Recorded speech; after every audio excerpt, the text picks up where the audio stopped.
며칠 전 일본 영화계에 커다란 사건이 하나 터졌죠. 바로 일본 영화계 거장 소노시온이 캐스팅을 빌미로 여배우들에게 성관계를 강요해왔다는 사실이 보도된 것인데요. 중요한 건 성폭력 고발을 당한 감독이 소노시온뿐만이 아니라는 겁니다. 왠지 5년 전 할리우드와 우리나라를 강타했던 미투 운동이 떠오르지 않나요? 하지만 어째서인지 일본 주요 신문이나 방송은 이 사건을 거의 다루지 않았습니다. 왜 일본 주류 언론은 이를 외면한 걸까요? 일본 사회에서 그동안 미투 운동이 불가능했던 이유는 무엇일까요? 이번 사건과 함께 자세히 알아보겠습니다.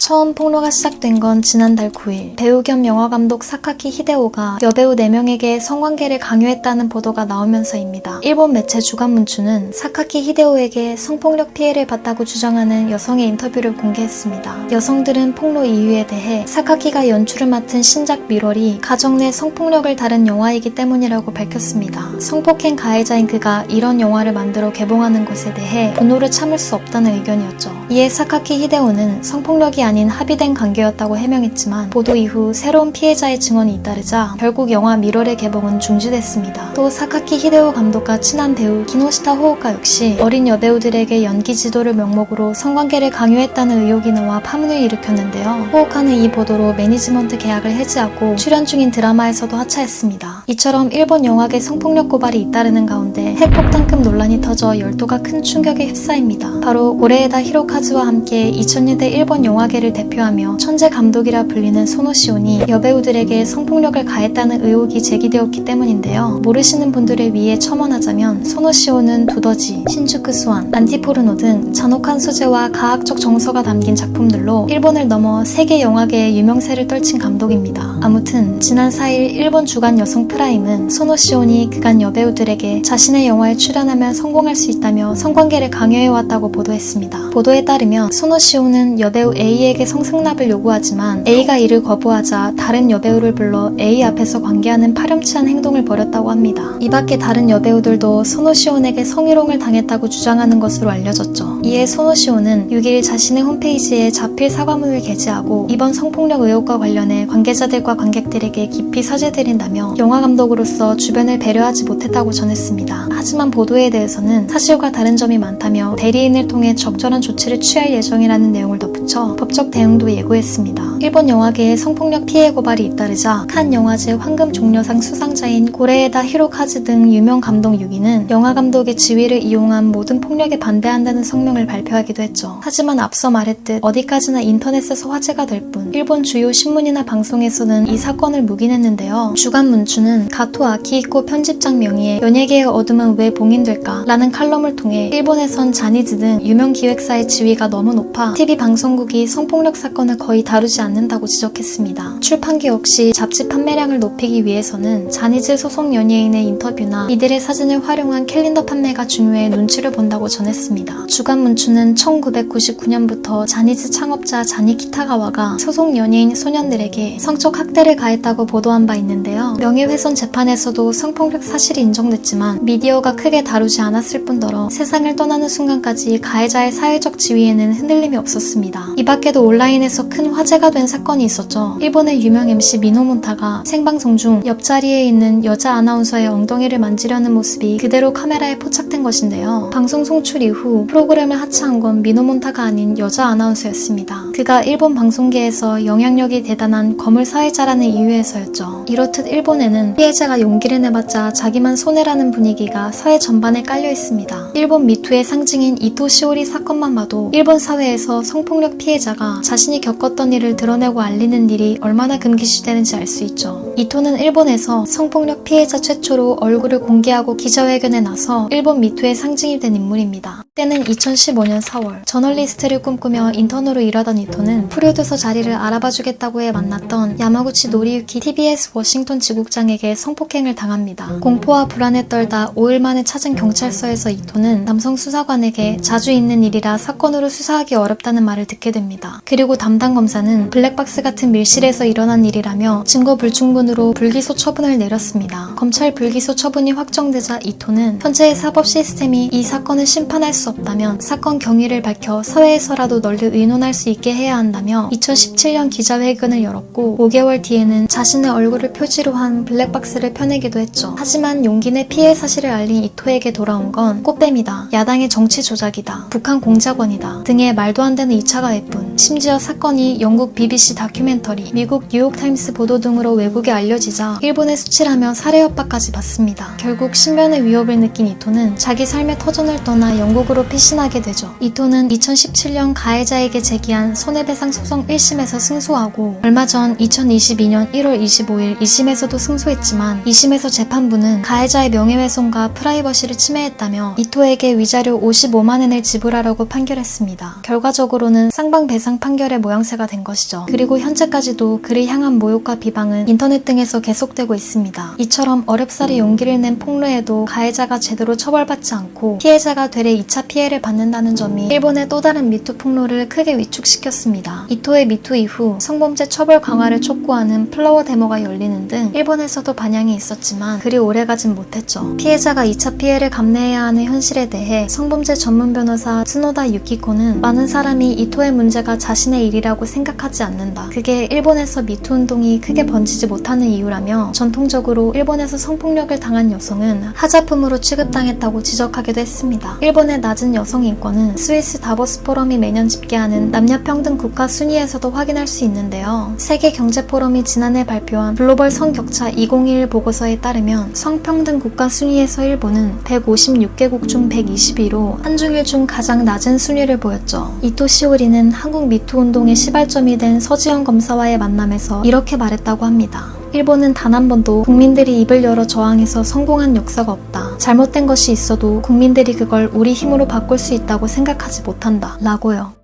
부디 이번 사건이 공론화돼서 목소리를 내는 일본 국민이 많아졌으면 자신들의 힘으로 잘못된 사회를 변화시켰으면 하는 바람입니다. 오늘 영상은 여기까지입니다. 끝까지 시청해주셔서 감사합니다.